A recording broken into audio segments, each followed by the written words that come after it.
Welcome to Washington Today on C-SPAN Radio for Friday, August 23rd, 2024. Federal Reserve Chair Jerome Powell signals the Fed is prepared to start cutting interest rates, telling the annual Fed Economic Conference at Jackson Hole, Wyoming, the upside risks to inflation have diminished and the downside risks to employment have increased.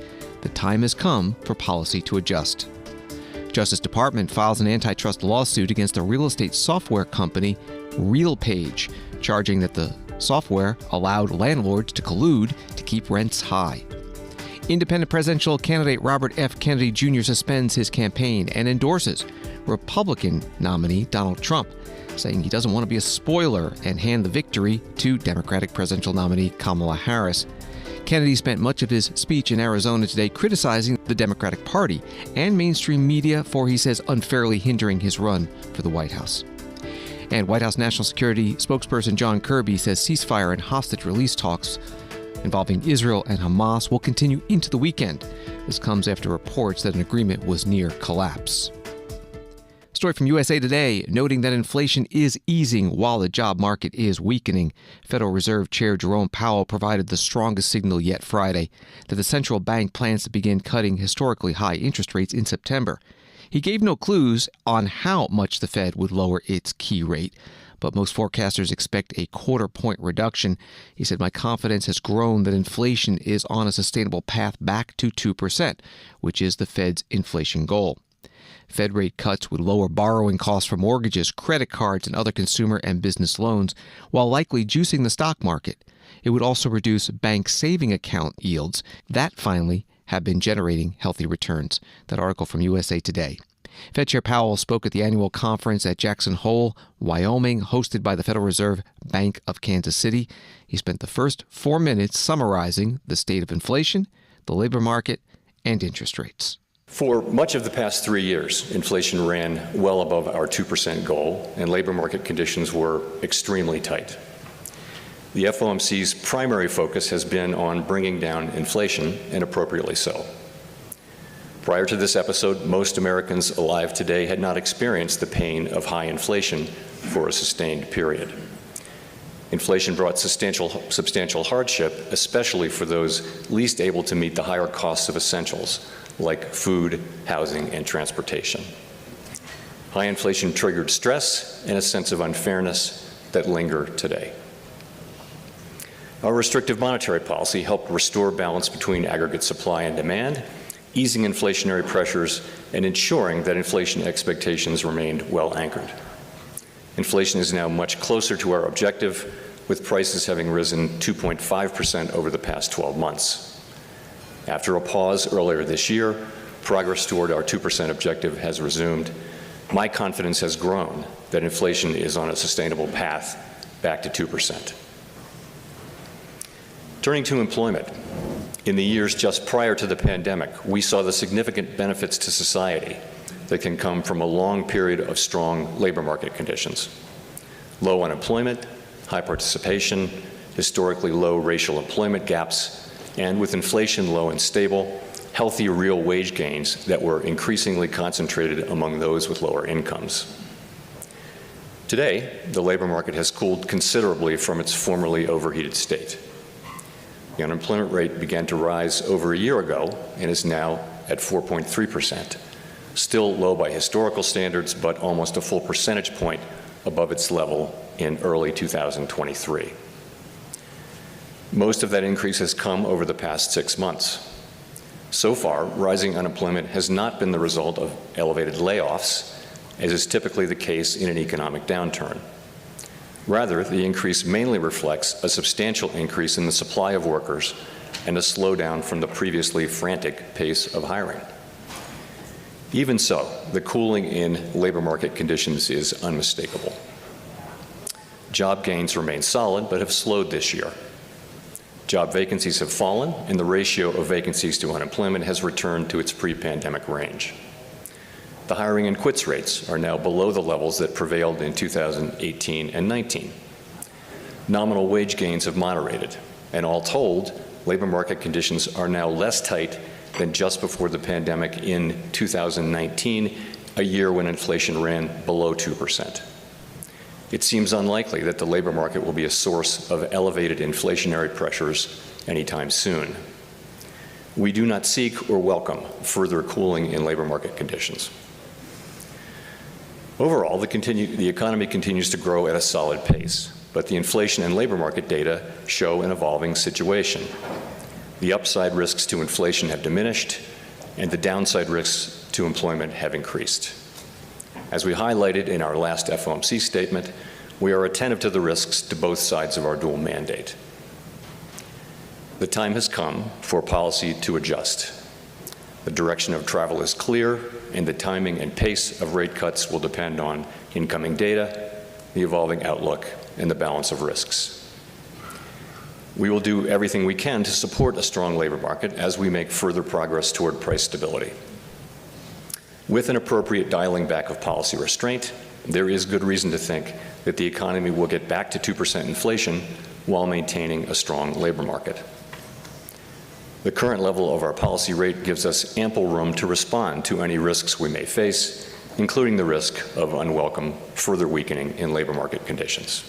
The Federal Reserve Chair Jerome Powell in Jackson Hole, Wyoming, at the annual Economic Symposium hosted by the Federal Reserve Bank of Kansas City. The next Federal Reserve meeting where interest rates could be cut is September 17th and 18th. The Fed raised interest rates 11 times between March 2022 and July 2023. A reaction on Wall Street to the Fed chair's speech: the Dow up 462, NASDAQ up 258, S&P up 63. And now to the presidential race. NBC News reports that Robert F. Kennedy Jr.'s campaign told a Pennsylvania court that he will be endorsing former President Donald Trump ahead of his own Friday afternoon announcement, putting to rest a tumultuous independent presidential campaign. The filing in Pennsylvania in a lawsuit related to a legal challenge to his own ballot access in the state said that Kennedy was withdrawing from the ballot as a result of today's endorsement of Donald Trump for the office of President of the United States. The filing came shortly before Kennedy took the stage at an Arizona press conference where he announced the end of his presidential campaign. Trump has his own event in nearby Glendale later Friday where Kennedy will speak, according to three sources familiar with the planning. Kennedy opened his remarks Friday blasting the Democratic Party for abandoning democracy, lambasting his naysayers for not believing his campaign could be successful, and accusing both the media and Democrats of a conspiracy that kept him from being competitive. Then Kennedy made it official. That was the article from NBC News. Here's where it picks up in his speech. In my heart, I no longer believe that I have a realistic path to electoral victory in the face of this relentless systematic censorship and media control. So I cannot in good conscience ask my staff and volunteers to keep working their long hours or ask my donors to keep giving when I cannot honestly tell them that I have a real path to the White House. Furthermore, our polling consistently showed that by staying on the ballot in the battleground states, I would likely hand the election over to the Democrats, with whom I disagree on the most existential issues: censorship, war, and chronic disease. Oh, I want everyone to know that I am not terminating my campaign. I am simply suspending it and not ending it. My name will remain on the ballot in most states. If you live in a blue state, you can vote for me without harming or helping President Trump or Vice President Harris. In red states, the same will apply. I encourage you to vote for me. And if enough of you do vote for me, and neither of the major party candidates win 270 votes, which is quite possible. In fact, today our polling shows them tying at 269 to 269. And I could conceivably still end up in the White House in a contingent election. But in about 10 battleground states where my presence would be a spoiler, I'm going to remove my name. And I've already started that process and urge voters not to vote for me. It's with a sense of victory and not defeat that I'm suspending my campaign activities. Not only did we do the impossible by collecting 1 million signatures, we changed the national political conversation forever. Chronic disease, free speech, government corruption, breaking our addiction to war have moved to the center of politics. I can say to all who have worked so hard in the last year and a half, thank you for a job well done. Three great causes drove me to enter this race in the first place, primarily. And these are the principal causes that persuaded me to leave the Democratic Party and run as an independent. And now to throw my support to President Trump. The causes were free speech, the war in Ukraine, and the war on our children. Robert F. Kennedy Jr., now former independent presidential candidate in Phoenix. And former President Donald Trump, Republican presidential nominee, reacted to the news of the endorsement at a rally in Las Vegas. We just had a very nice endorsement from RFK Jr., Bobby. And I'll be talking about that. We're heading out right after this. We're going to be going to Arizona. We'll be talking about that and a lot of other things, too. But I just want to thank everybody. And I want to thank Bobby. That was very nice. That was really very nice. That's big. He's a great guy, respected by everybody. Former President Donald Trump, Republican presidential nominee in Las Vegas. The rally he mentioned in Arizona is in Glendale, and he and Robert F. Kennedy Jr. expected to appear together. Story from the Independent newspaper. Just before President Biden dropped out, RFK Jr. had been polling between 8.5% to 10% of the national vote. Since July 21st, however, he has been hovering just around 5% of the vote, and that number seems to be going down. So what happened? This dip may partly be explained by the fact that voters often turn to third-party candidates for lack of a better option, and because they want a fresh face. By replacing Biden with Kamala Harris, some of those cries for change were answered. That was from the Independent newspaper. Donald Trump today spoke at the Il Toro y la Capra Mexican and Italian fusion restaurant in Las Vegas about one of his policy proposals, not taxing income from tips. A significant percentage of Nevada's workforce is in the hospitality industry and gets tips, and Nevada is a battleground state this year. Donald Trump also mentions the speech by Democratic presidential nominee Kamala Harris last night at the Democratic National Convention in Chicago. If you're a restaurant worker, a bartender, a hospitality worker, a caddy, a barber, a mover, a driver of any kind, or anyone else, you rely on a lot of tip income, hopefully a lot. But when I win in November, hopefully we're going to win. We're going to turn our country around. We're going to make America great again. We're going to let you keep 100% of your tip income and not be harassed. And just so you understand, the other side, Kamala, have you ever heard of her? Kamala? Nobody ever heard of her before. She lost in the first round. She was the first one out. It's a weird thing. He got 14 million votes, and he's sitting on a beach angry as hell. And she got no votes, and she's running. So you explained that to me. But the United States is home to an estimated 5.5 million workers whose livelihoods depend on tip income. And they work with their hands and their talent, their sweat and their skill, and they are really skilled people, and they're great people. They're people that have been with me always, and I'm with them. I'm doing them a big favor. Nobody ever heard of this concept before, and it's something that makes a lot of sense. As soon as I heard it, I said, let's do it. And then they copied us a couple of months later, but I don't think anybody's buying it. I don't think anybody's buying it. It's like last night, the speech. She made 26 different things that were lies. She lied, but that's okay because a lot of people lie.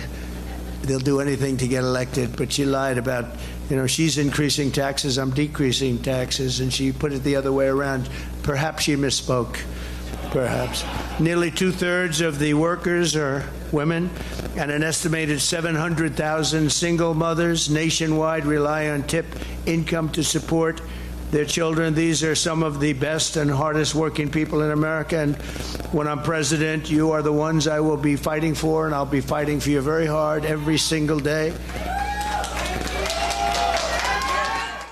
Republican presidential nominee Donald Trump at a restaurant in Las Vegas. Associated Press reporting from Chicago, Kamala Harris summoned Americans on Thursday to reject political division and instead chart what she called a new way forward as she accepted her party's nomination while blending biography with warnings about electing Donald Trump again to the White House, taking the stage to a thunderous standing ovation. As she closed out the Democratic National Convention in Chicago, the vice president argued that her personal story and background as a prosecutor made her uniquely qualified to protect Americans' interests against a former president she cast as only having his own interests in mind. That's the story from Associated Press. Here are the last 3 minutes of Kamala Harris's speech Thursday night at the Democratic National Convention in Chicago. My mother had another lesson she used to teach. Never let anyone tell you who you are. You show them who you are. America, let us show each other and the world who we are and what we stand for. Freedom, opportunity, compassion, dignity, fairness, and endless possibilities.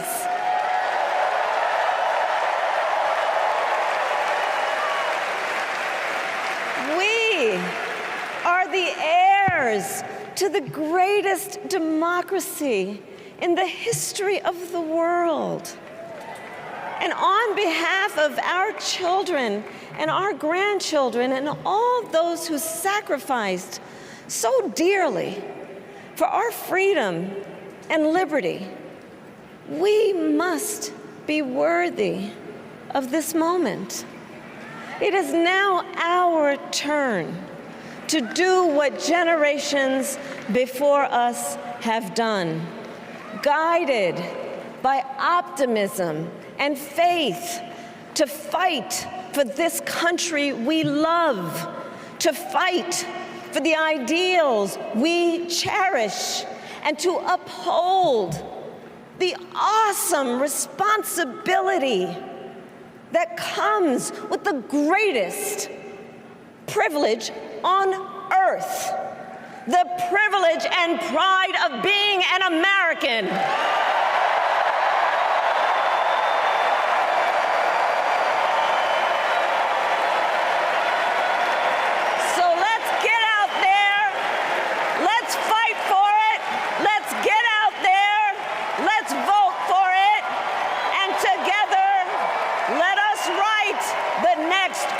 Chapter in the most extraordinary story ever told. Thank you.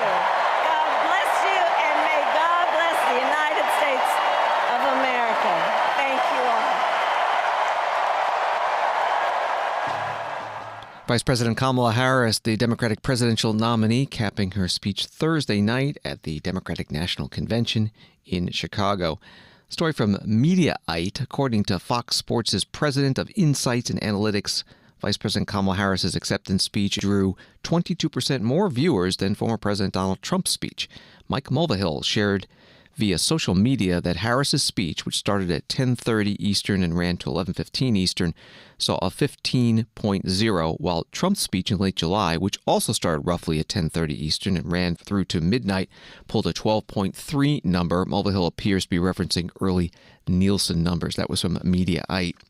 And a story from AP, 8 times over the past 16 presidential election cycles, dating back to 1960, the party with the most popular convention among television viewers won in November.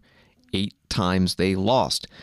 Through the first 3 nights of each convention this summer, the Democrats averaged 20.6 million viewers. The Nielsen Company said Republicans averaged 17 million in July.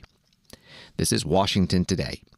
U.S. Secret Service, writes CBS, has placed at least 5 agents on leave, including the head of the Pittsburgh field office, as a result of its investigation into last month's assassination attempt against former President Donald Trump, according to multiple sources familiar with the matter.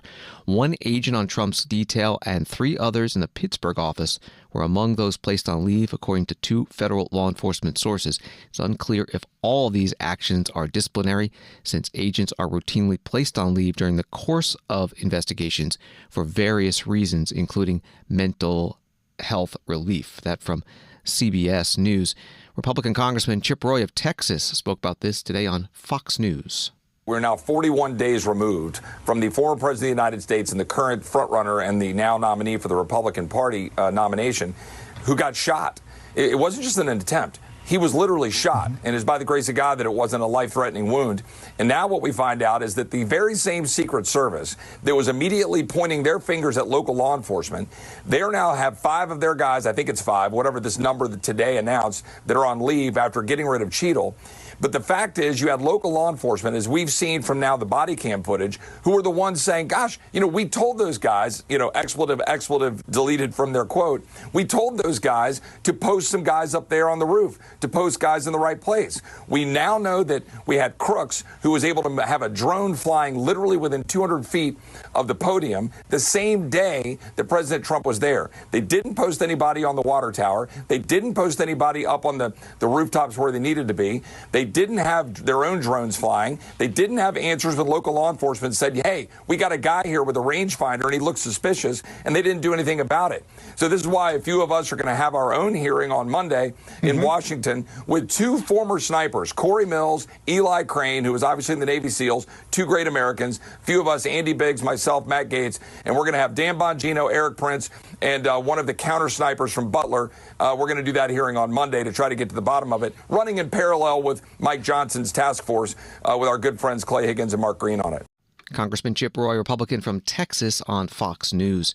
Senator Josh Hawley, Republican from Missouri, posting today on X, whistleblower says Secret Service headquarters told agents working the Butler, Pennsylvania event not to request additional manpower resources for the rally and warned any such requests would be denied. Contradicts Director Rowe testimony, who said no resources were ever denied. Senator Hawley attached a copy of the letter he sent to the Secret Service Director Ronald Rowe with some questions he wants answered about this.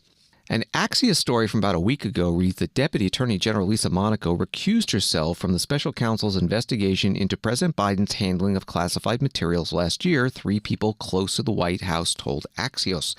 The reason for the recusal remains unclear. But after Special Counsel Robert Hur's investigation concluded, Monaco conveyed to the White House Chief of Staff's office that she would have handled the controversial probe differently, one of the sources told Axios. Hur declined to press charges against President Biden, in part, he wrote, because a jury would see Biden as a sympathetic, well-meaning elderly man with a poor memory. Part of the article from Axios. Today, Attorney General Merrick Garland and Deputy Attorney General Lisa Monaco were asked about this. There was a report recently, just the last few days, about the Deputy Attorney General reaching out to White House officials to say that she would have handled the investigation into the president's handling of classified documents differently from the way you handled it. And I wondered whether you were, the Deputy Attorney General would like to address that and whether that's true. Let me begin. Lisa and I have worked together now for many years. She's been an enormously successful counsel to me on this, and we have seen eye to eye really on everything. She's told me that she's never said anything like this to anyone, and of course I believe her. But Lisa, if you want to speak some more. Statement was issued on this, and while we don't comment on recusals, it would be completely inappropriate to do so.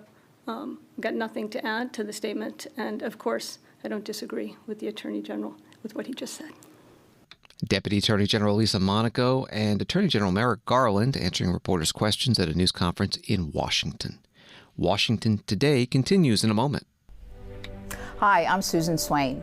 Campaign 2024 has evolved in some unexpected ways. And from now until Election Day, C-SPAN promises you unfiltered coverage of the candidates as they battle to win the White House and Congress. You may not know that C-SPAN is a private company that operates without a dime of government money. And like many media organizations, we've been impacted by cord cutting. This summer, we are asking for you to help support our unbiased political coverage with a donation.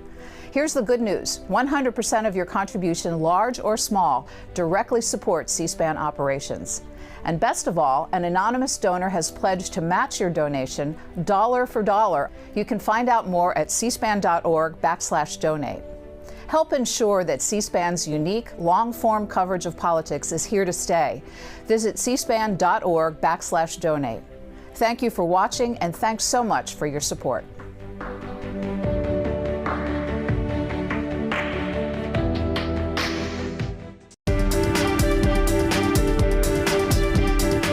Welcome back to Washington Today, available as a podcast wherever you find your podcasts and on the free C-SPAN Now mobile app. Washington Post writes the Justice Department and attorneys general from 8 states are suing a Texas-based software company accused of using complex algorithms to enable widespread collusion in rents by landlords. In a lawsuit filed Friday in the Middle District of North Carolina, federal regulators accused RealPage of an unlawful scheme to decrease competition in apartment rentals and abusing monopoly power in its niche market for software that landlords use to price apartments. That was from Washington Post. Attorney General Merrick Garland was at a news conference at the Justice Department in Washington, D.C. RealPage sells landlords what it calls, quote, revenue management software. We allege that this software is developed, marketed, and sold to enable landlords to sidestep vigorous competition in the rental market. Competing landlords agree to submit to RealPage on a daily basis their most sensitive, non-public information, including rental rates, lease terms, and projected vacancies. RealPage then combines this data from competing landlords and feeds it into an algorithm that provides real-time pricing recommendations back to the competing landlords. But as we allege, these are more than just recommendations. RealPage actively polices landlords' compliance with those recommendations. It also monitors landlords' other policies by, for example, trying to stop concessions that landlords use to attract or retain renters. A large number of landlords effectively agree to outsource their pricing decisions to RealPage by using a, quote, auto-accept setting, which effectively permits RealPage to determine the price a renter will pay. Landlords understand what their arrangement with RealPage gets them. As one said, quote, I always liked this product because your algorithm uses proprietary data from other subscribers to suggest rents and terms. That's classic price fixing, close quote. And RealPage understands what it's doing too. In advertising its service to landlords, RealPage frequently says that a, quote, rising tide raises all ships. As a RealPage vice president explained, this phrase means that, quote, there is greater good in everybody succeeding versus essentially trying to compete against one another. But essentially trying to compete against one another is what our free market economy is all about. And ensuring such competition is what our antitrust laws are all about. Americans spend more money on housing than any other expense. Tens of millions of Americans are renters, and almost half of those households spend close to a third of their hard-earned income on rent. Under the antitrust laws, landlords, like any other competitors, may not share with each other their confidential, sensitive data in a way that permits them to align how they price their products, in this case apartments, and thus cause renters to pay more than they would in a competitive market. Using software as a sharing mechanism or calling it, quote, artificial intelligence revenue management, close quote, as RealPage does not immunize the scheme from Sherman Act liability. Attorney General Merrick Garland at a news conference today at the Justice Department in Washington. A Bloomberg article about this lawsuit says that RealPage said it is following the law and has worked with the Justice Department to remain in compliance. The company said in a statement, RealPage's revenue management software is purposely built to be legally compliant, and we have a history of working constructively with the Justice Department to show that. Bloomberg article also has this paragraph. In a June statement, RealPage said its software uses anonymous data in an aggregated fashion, and landlords don't have insight into competitors' pricing. The company said the software only suggests rental prices, and its customers accept those recommendations less than 50% of the time. From Reuters, the union representing workers at Canadian National Railway said on Friday they would strike next week in a fresh threat to the economy after vowing to challenge a government decision to end an unprecedented rail stoppage. The Teamsters Union filed notice that conductors, locomotive engineers, and other workers at Montreal-based CN would strike on Monday, just days after returning to work on Friday. That was from Reuters. The Teamsters Canada National President Francois Laporte spoke to reporters in Calgary, Alberta. It's a work stoppage, and obviously it's going to have impact on the economy. But I want people to realize and understand that the Canadian Industrial Labour Board issued a decision 2 weeks ago that this is not essential services and there is no emergency. And this is why we were surprised with the minister's decision yesterday, because 2 weeks ago he said, well, no arbitration and no back to work. And then suddenly, within a couple of days, he's probably under pressure from the Chamber of Commerce, from the association everywhere, that he was pressed, and he got the pressure, and he made that decision suddenly that, okay, guys, we have to force you back to work. And as far as we are concerned, this is not acceptable. The best way to have a contract is at the bargaining table. We don't believe to let a third party to decide what's going to be our working condition. We know the railway operation are very complicated. The union knows the operation. The companies knows the operation, and they know what we need to operate this and to provide the workers a decent working condition. So we believe in fair and honest bargaining, and that's what we want. We want a fair and honest bargaining with the company. Teamsters Canada National President Francois Laporte speaking to reporters in Calgary. From a USA Today article, the Canadian and U.S. economies are highly integrated. Rail transport accounted for 14% of total bilateral trade of $382.4 billion between the countries for the first half of the year, according to the U.S. Department of Transportation. This is Washington Today.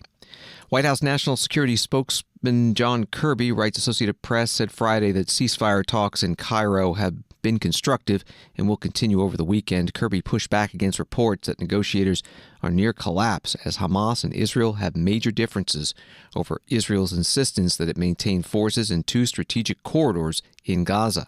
CIA Director William Burns and Brett McGurk, a senior advisor on the Middle East to President Joe Biden, are leading the U.S. side of negotiations. That article from Associated Press. John Kirby spoke to reporters in an online audio news conference. Could you just give us an update on Brett's meetings in Cairo and how they're going and where things stand? And then related to that, is there plans for some sort of, high-level summit led by Director Burns in the region on Sunday? I think all of that's kind of mixed in together with your first question, Amr. They had constructive discussions last night in Cairo, and those discussions are going to continue today. Director Burns is there today to join those discussions. So the process is actually moving forward. It's moving forward in the way we had outlined earlier. In terms of these next rounds of talks. Now, what's critical is that that everybody participate in these talks, and that the sides continue to work towards implementation. That everybody comes to these discussions with an eye towards actually closing out these implementation details and getting after it. And so again, early signs in Cairo, and these are early signs, is that the discussions have been constructive, but there's more talks to come here over the course of the weekend. As I said, Director Burns is there, Brett McGurk is there, and so we'll be staying in touch with them, of course, over the next couple of days and seeing how things shake out. But things are moving forward. There's been press reporting out there that, they're near collapse. That is not accurate. there has been progress made. We need now for both sides to come together and work towards implementation. White House Strategic Communications Coordinator John Kirby in an online audio news conference. New York Times reporting later in the day, mediators aim to move ahead with the summit next week to advance a ceasefire agreement in Gaza, Israeli officials said on Friday, after Israeli security chiefs sought to obtain Egyptian consent for a post-war Israeli presence along Gaza's border with Egypt. The issue has emerged as a particularly contentious dispute in the overall negotiation for a ceasefire deal between Israel and Hamas. Talks that mediators from Egypt, Qatar, and the United States have struggled for months to keep alive. That was from the New York Times. Stefan Dujarric is a spokesperson for the United Nations Secretary General. He gave an update today at a news conference at the UN in New York City on the humanitarian situation in Gaza. Our colleagues at the World Health Organization are warning that disrupted water and sanitation systems in Gaza, including at hospitals, are increasing the risk of infectious diseases. WHO has procured more than $400,000 worth of infection prevention and control supplies, including chlorine tablets, hygiene products, and gloves. These items have already been delivered to 5 hospitals, with plans to reach 2 others in the coming weeks. However, we keep sounding the alarm that repeated evacuation orders continue to severely disrupt aid operations in Gaza. Meanwhile, our partners say the amount of food assistance that has entered southern Gaza in July was one of the lowest recorded in the last 10 months. They warned that active hostilities, damaged roads, access constraints, and a lack of public order and safety have led to critical food shortages. Children are paying the heaviest price, with poor diet and the decimation of healthcare services and water, sanitation, and hygiene infrastructure, raising the risk of malnutrition and disease. Our partners are working to provide nutrition. Those of our partners who are working on the nutrition issues say the number of children in northern Gaza who were diagnosed with acute malnutrition soared by over 300% last month as compared to May, and by more than 150% in the south of the Gaza Strip. Without unfettered humanitarian access that allows major scale-up of support, hunger and malnutrition will only worsen. Those hot meals reached an estimated, World Food Program tells us that as of a week ago, the agency had reached some 370,000 people with partial food parcels and wheat flour this month. However, distribution in Rafah is unfortunately rare due to the ongoing fighting. WFP also distributed 4.4 million hot meals across Gaza so far this month, and that was done through about 60 community kitchens. Those meals reached an estimated 78,000 people, most of them in Khan Yunis and Deir al-Balah area. Stefan Dujarric is a spokesperson for the United Nations Secretary General, part of his news conference today at the UN in New York City.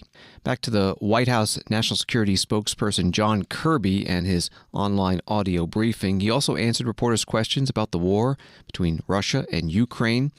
A Political Europe article reads that President Vladimir Putin has a message for the Russian region where Ukraine has seized more than 1,000 square kilometers of territory. Don't blame me.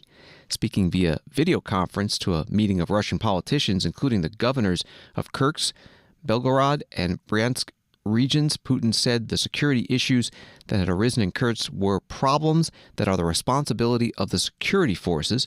He added that Moscow would work with local and regional authorities and security agencies to play a positive role in achieving the goals that we have here. That was from Politico Europe. Here's a question to the White House spokesperson, John Kirby. I want to ask about remarks that President Zelensky made earlier this week, which he said that the Kursk incursion showed that concerns about red lines had been illusory and that there was a philosophical shift taking place amongst Ukraine's Western allies. Do you think that the Kursk incursion has changed any of your thinking about escalation risks or so-called Russian red lines? We've been watching escalation risk since the beginning of this conflict, and that ain't going to change. We're always going to be concerned about the potential for the aggression in Ukraine to lead to escalation on the European continent. I mean, that's something that we've been watching again since the beginning, and and we still do. And I think it's too soon to know right now about what's going on in Kursk as to, what that looks like. I'll tell you, the Russians have flowed some resources to that area to try to thwart what the Ukrainians are doing. And so how effective that's going to be, what the outcome of that's going to be, we don't know yet. And therefore, it's too soon to know whether what's going on in Kursk is with a potential impact that could have in terms of escalation. But it is something that we remain concerned about.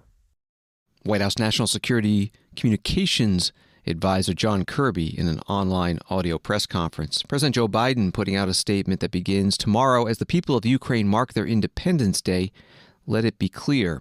When Russia's senseless war began, Ukraine was a free country. Today, it is still a free country, and the war will end with Ukraine remaining a free, sovereign, and independent country. I spoke with President Zelensky today to affirm this message and to express America's unwavering support for the people of Ukraine." And Ukrainian President Volodymyr Zelensky posting on X, "Today history was made. The Prime Minister of India, Narendra Modi, made his first visit to Ukraine since our country's independence on the eve of our Independence Day.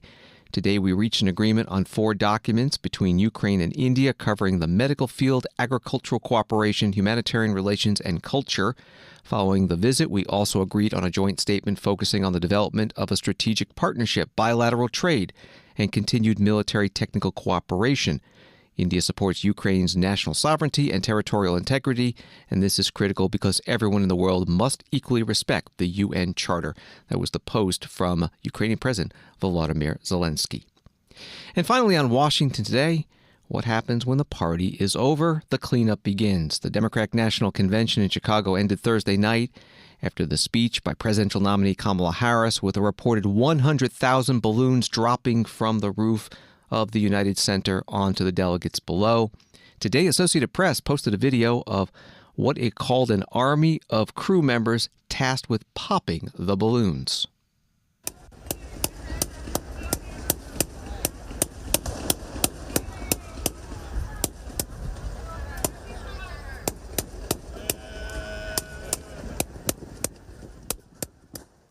$100,000 of them. If you missed any of the speeches from the Democratic National Convention or the Republican National Convention last month, or maybe you want to hear some of them again, you can find them all on C-SPAN's 2024 Campaign Trail podcast feed. That's at cspan.org or wherever you find your podcast. 2024 Campaign Trail is the feed. Thanks for listening to Washington Today. Subscribe to C-SPAN's free evening newsletter Word for Word and get the stories making headlines in Washington sent to your inbox each day. Sign up at cspan.org/connect. Have a good night and weekend.